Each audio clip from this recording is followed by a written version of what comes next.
कहीं एक खूबसूरत गांव में एक मेहनती किसान रहता था। वो गरीब तो था मगर ईमानदार और खुशहाल दिल का मालिक था। एक दिन उसे एक खास मुर्गी मिली जिसके परों में सुनहरी चमक थी। अगली सुबह किसान हैरान रह गया और उसे यकीन ही ना आया जब उस मुर्गी ने एक सोने का अंडा दिया। अब वो मुर्गी हर दिन सोने का अंडा देती और किसान दिन ब दिन अमीर होता जा रहा था। फिर एक दिन लालच ने उस पर कब्जा कर लिया और वो सोचने लगा, अगर मुर्गी के पेट में से सारे अंडे निकाल ले तो। अब उसी लालच में किसान ने मुर्गी का पेट चाक कर दिया, मगर अफसोस अंदर ऐसा कुछ न था, ना कोई अंडा और न सोना।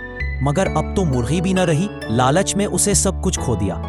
बच्चों, याद रखो, लालच बहुत बुरी बला है। जो थोड़े में खुश रहता है वही असल में कामयाब होता है। अगर आपको हमारी कहानी पसंद आई हो तो एक लाइक जरूर दें। और हाँ, ऐसी ही मजीद दिलचस्प कहानियाँ देखने के लिए हमारे चैनल उर्दू बर्ड्स को सब्सक्राइब करना ना भूलें। चलो बच्चों, मिलकर कहें, सब्सक्राइब करें और उर्दू बर्ड्स देखें।